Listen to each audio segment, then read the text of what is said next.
أما بعد فيا معاشر المسلمين وزمرة المؤمنين رحمكم الله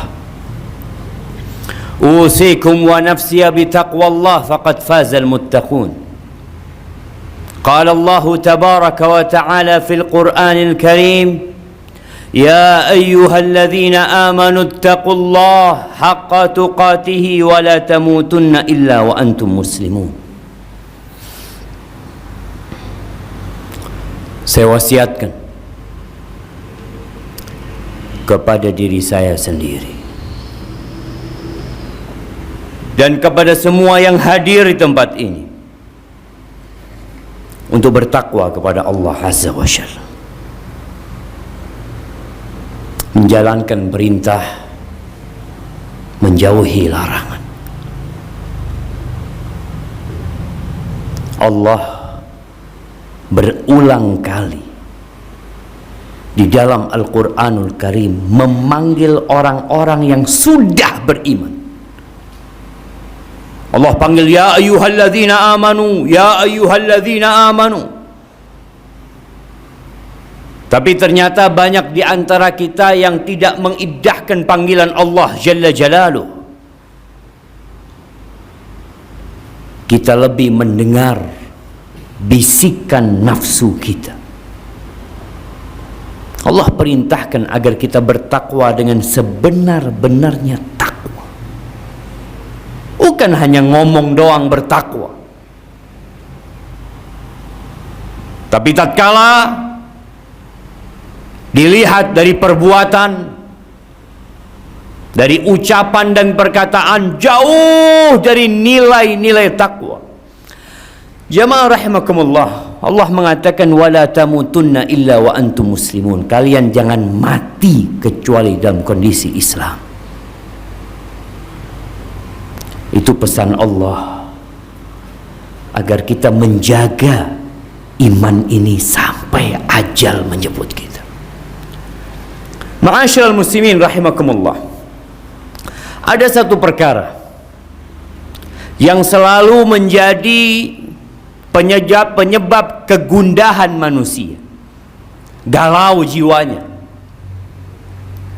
Masalah apa? Masalah rezeki. Kita tuh bingung, apalagi di masa pandemi, tatkala banyak orang-orang yang harus tutup usahanya, sebagian di PHK, sebagian tidak punya pekerjaan apa-apa. Kalau ditanya siapa pemberi rizki, maka dia akan menjawab Allah Jalla Jalaluh. Innallaha huwar razzaq dzul quwwatil matin. Tapi prakteknya tatkala kita melihat di lapangan, sebagian masih mencari rizki di tempat-tempat pesugihan. Masih ada. Sebagian masih melakukan ritual-ritual perdukunan agar warung dia rame, agar tempat usaha dia lancar. Katanya Allah pemberi rizki. Kenapa engkau pergi ke tempat-tempat seperti itu? Ahibati fillah, di muka bumi ini Allah telah menetapkan wa ma min dabbatin fil ardi illa 'ala Allahi rizquha. Tidak ada satupun yang melata di muka bumi ini kecuali Allah yang menanggung rizki. Kita jangan bingung, mau di PHK, mau usaha kita harus tutup. Rizki kita bukan di kantor tempat kita kerja, rizki kita bukan di pasar tempat kita membuka usaha, tapi di mana rizki kita? Wa fis sama rizqukum wa ma tu'adun. Di langit sana rizki kalian dan apa yang dijanjikan kepada kalian. Jauh sebelum kita lahir di muka bumi ini, tatkala kita berumur 120 hari, kita nggak bisa berbuat apa-apa. Kata Nabi alaihi salatu wassalam, Yursilullahu ilaihi malak. Allah kirim malaikat kepada janin yang berumur 120 hari ini. Ngapain? Mencatat. Apa yang dicatat? Ajalnya. Waktu dia hidup di dunia berapa tahun? Itu dicatat. Makanya kadang-kala kita melihat anak mati lebih dulu daripada bapaknya. Kakeknya masih ada, cucunya sudah mati. Kalau kita pakai logika, yang mati duluan yang lebih tua. Tapi tidak. Ajal itu Allah yang menentukan. Dan sudah dicatat. Wa rizqahu, rizkinya dicatat. Makanya kadang-kala kita ngeliat ada orang ngelamar kerja di sana, berulang kali ngelamar nggak diterima. Bukan di sana rizki dia. Ada orang yang berusaha untuk menjadi polisi, dia mendaftar, dia ikut ujian, ikut tes, nggak diterima. Pegawai negeri, berapa puluh ribu yang ikut tes dan berapa yang diterima.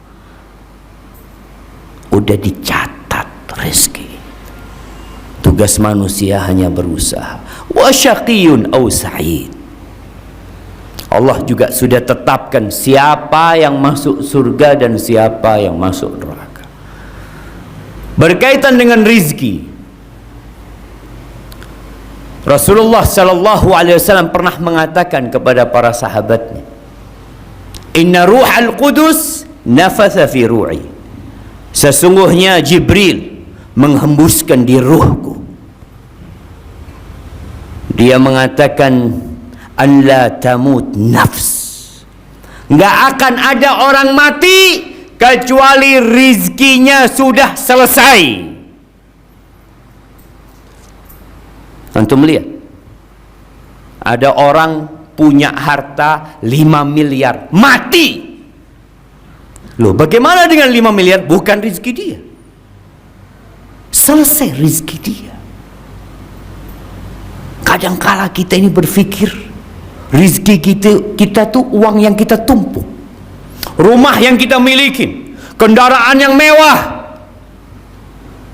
Rasul sallallahu alaihi wasallam mengatakan, yaqulu ibnu Adam, anak manusia mengatakan, mali, mali, ini milikku, itu milikku, yang itu punya aku, ini hartaku.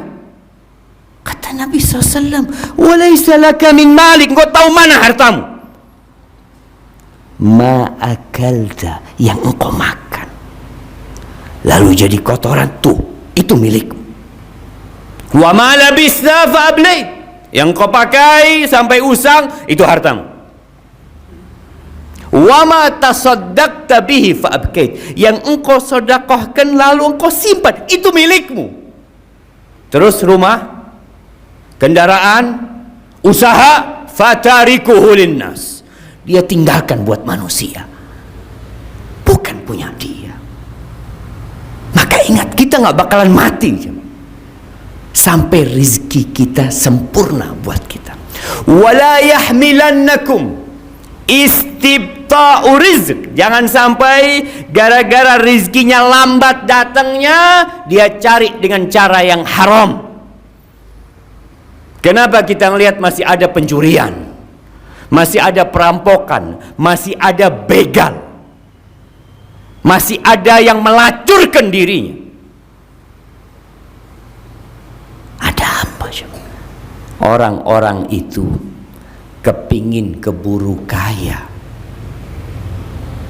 Dia merasa rizkinya kok lambat, dia tempuh jalan yang haram.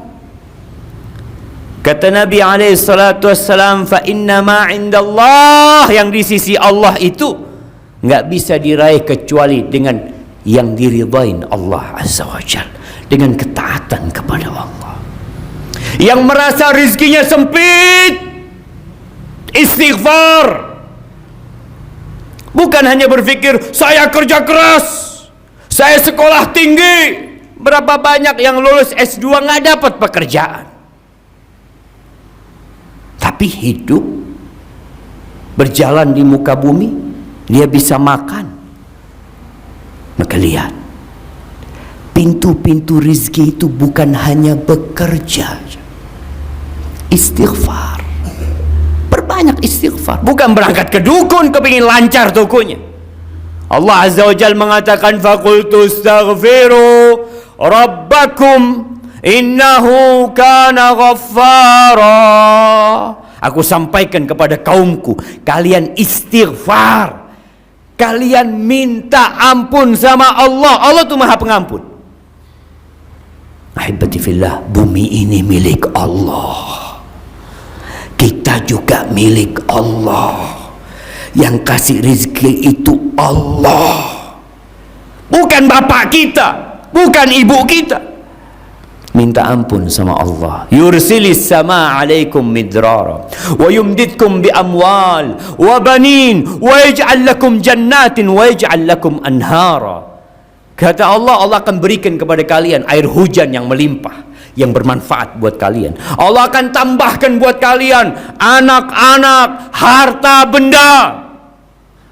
Allah akan alirkan sungai buat kalian. Malakum la tarjuna lillahi waqara. Tapi kenapa kalian nggak minta sama Allah? Kita masih sibuk bekerja. Ya, bekerja. Tapi ketahuilah, banyak orang yang bekerja tapi rizkinya tetap sedikit. Dan ada orang yang kerjanya santai, rizkinya berlimpah ruah. Siapa yang bagi rizki? Allah Azza wa Jalla. Yang kafir Allah kasih rizki, yang beriman Allah kasih rizki, yang sholat di saf pertama Allah kasih rizki, yang gak pernah sholat Allah kasih rizki. Karena pada hakikatnya dunia ini tidak lebih dari sayap nyamuk.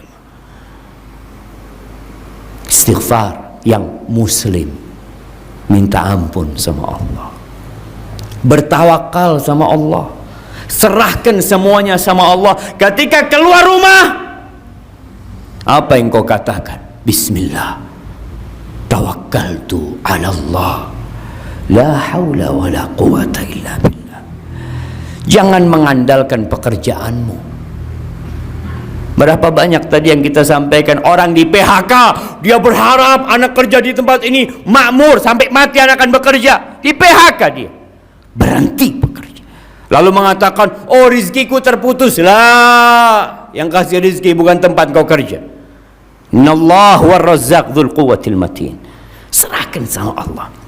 Nabi SAW mengatakan, lo annakum tawakkaluna 'ala Allah haqqa tawakkuli. Kalau kalian tawakal kepada Allah dengan sebenar-benarnya tawakal, la razaqakum kama yarzuqut thair. Allah akan kasih rezeki kepada kalian seperti Allah memberikan rezeki kepada burung. Kita lihat burung yang mungkin ada di depan rumah kita, bikin sarang dia. Burung emprit yang kita lihat, siapa yang kasih rezeki sama dia? Dia nggak punya kulkas di rumahnya. Dia tidak punya tabungan untuk hari esok. Allah kasih rezeki. La razaqakum kama yarzuqut thair. Allah akan kasih rezeki kepada kalian sebagaimana Allah memberikan rezeki kepada burung. Taghdu khimasan wa taruhu bitana. Pagi keluar dari sarangnya lapar dia, sore hari sudah kenyang. Masa kita kalah sama burung? Ahibati fillah, aqulu qawli hadha wa astaghfirullah li wa lakum wa lisairil mu'minin wal mu'minat fastaghfiruhu innahu huwal ghafurur rahim.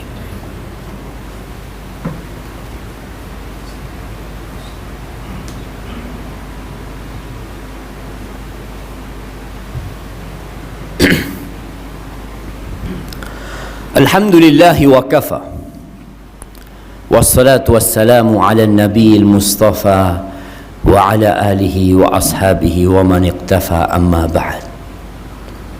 Ahibati fillah, tiap pagi Rasulullah sallallahu alaihi wasallam berdoa. Tiap pagi kita mengaku umatnya Nabi Muhammad sallallahu alaihi wasallam. Kita baca enggak nih doa? Beliau mengatakan, Allahumma inni as'aluka ilman nafi'an wa rizqan tayyiban wa amalan mutaqabbala Beliau minta 3 perkara tiap hari, tiap pagi. Ya Allah, aku memohon kepadamu yang pertama, ilman nafi'an, ilmu yang bermanfaat, ilmu yang mendekatkan diri kepada Allah, ilmu yang membuat kita jadi takut sama Allah, bukan hanya ilmu untuk cari dunia, ilmu yang bermanfaat. Yang kedua, warizqan thayyiban, minta rizki yang baik, bukan yang banyak, yang baik, yang halal, yang berkah, yang bermanfaat buat anak-anak kita, yang kalau dimakan anak-anak jadi anak yang soleh. Berapa banyak anak-anak jadi berandalan karena orang tuanya tidak memikirkan halal haram. Yang penting makan. Nabi tidak meminta sembarang rizki, minta rizqan thayyiban. Yang ketiga, beliau minta amalan mutaqabbala, amalan yang diterima. Karena tidak semua orang sholat, sholatnya diterima. Tidak semua orang puasa, puasanya diterima. Apa semua yang berkorban diterima korbannya? Apakah semua yang haji mabrur hajinya? Bahkan Nabi SAW mengatakan, wa innar rajula la yusalli salata 60 salah. Ada orang yang solat selama 60 tahun, walam tuqbal lahu salat, satu pun solatnya nggak diterima. Jangan asal-asalan beramal. Maka Nabi minta kepada Allah amalan mutaqabbala, amalan yang diterima ya Allah. Kemudian yang terakhir, kita ini hari Jumat.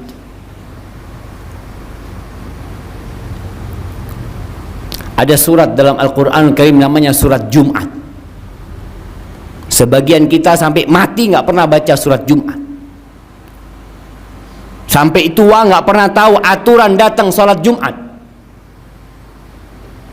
Allah Azza wa Jalla mengatakan, ya ayyuhalladzina amanu idza nudiya lis-salati min yaumil jumu'ah fas'au ila dzikrillah. Wahai orang-orang beriman, lagi-lagi dipanggil yang beriman. Nggak beriman tutup kupingnya.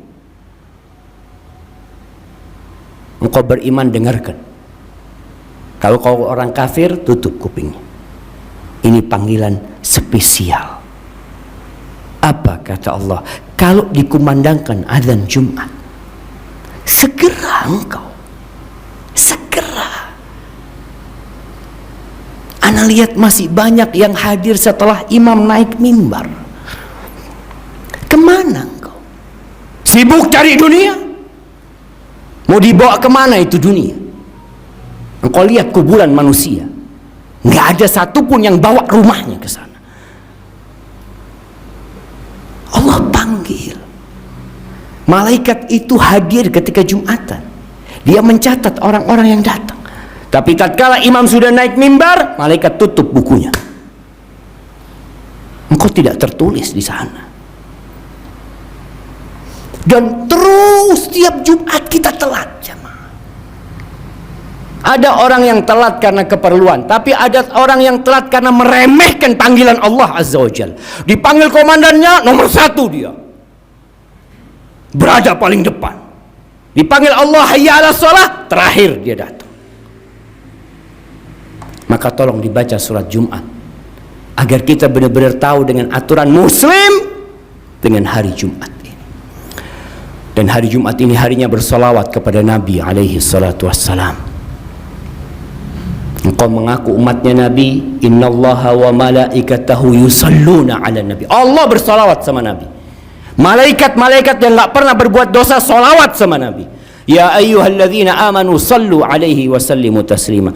Wahai orang-orang yang beriman, bersolawat dan bersalamlah buat Nabi Muhammad alaihi salatu wassalam.